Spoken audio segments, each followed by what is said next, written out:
नमस्कार दोस्तों, मैं कुलदीप। आप देख रहे हैं बीटेक वाला पॉलिटिकल टॉक्स। पहलगाम हमले को लेकर पूरे देश में आक्रोश है। बहुत सारे कंट्री में इसको लेकर प्रोटेस्ट चल रहा है। टेररिस्ट का नाम आते हैं जिस कंट्री का नाम या इमेज पहले माइंड में बनता है, उस कंट्री का नाम है पाकिस्तान। और पाकिस्तान इस एलिगेशन को खारिज कर रहा है और कह रहा है कि भारत का घरेलू मामला है। लेकिन भाई, पूरी दुनिया को पता है कि टेररिज्म या टेररिज्म का नाम सुनते ही इसी घटना होती है, इसके पीछे किस कंट्री का हाथ होता है? पाकिस्तान। तो भाई, ये मोटा मोटी मान लिया जाए कि ये हाथ जो है पाकिस्तान का ही है। ऊपर से जो वहां के रक्षा मंत्री है वो गिदर भपकी दे रहा है, युद्ध करेंगे युद्ध करेंगे। ठीक है भाई, युद्ध भी कर लेंगे।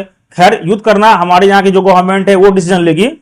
ये सब जो हो रहा है इसको लेके पूरी वर्ल्ड से प्रतिक्रिया आ रही है।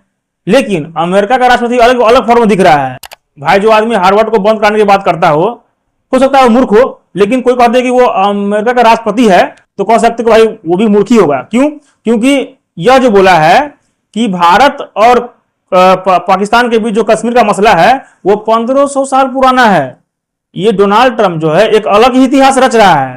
खैर, कोई बात नहीं है। अमेरिका के लोगों के लिए दुर्भाग्य की बात है कि डोनाल्ड ट्रंप जो है वहां के राष्ट्रपति है और हमारे प्रधानमंत्री जो है वहां गए थे चुनाव प्रचार करने के लिए, वो बात ही अलग है।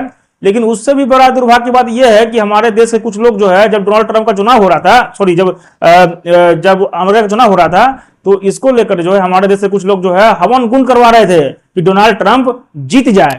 पाकिस्तान का जो न्यूज चैनल है वो अलग ही दुनिया में जी रहा है। वो कह रहा है कि इंडियन आर्मी जो है वो कंफ्यूज है और वो कह रहा है कि अगर वो भारत जो है पानी बंद करता है तो खून बहेगा। और वो बोल भी रहा है कि खून बहेगा, फिर हमारे पास जो है न्यूक्लियर वेपन है। ये सब जो धमकी दे रहा है वो बैठ के, लगता है जैसे इंडिया के पास न्यूक्लियर वेपन नहीं है।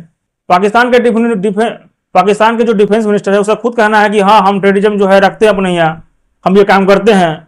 हम जो है 30 साल से ये काम कर रहे हैं। हमारे देश में कुछ लोग भी इस तरह से चुतियापा करते हैं कि आप कह सकते हैं कि जो एकनाथ शिंदे हैं वो जो है 5 लाख का मुआवजा जो है, जो आदिल लड़का जो है, जो इसने अपनी जान गंवा दी टूरिस्ट को बचाने के लिए, जो वहां के टेररिस्ट थे उसको लड़ने के लिए। वहीं उसके जो मंत्री हैं वो बता रहे हैं कि कोई भी सामान खरीदना है तो पहले उसका नाम पूछ लो और फिर अगर बिलीव ना हो तो हनुमान चालीसा पढ़ने के लिए बोलो।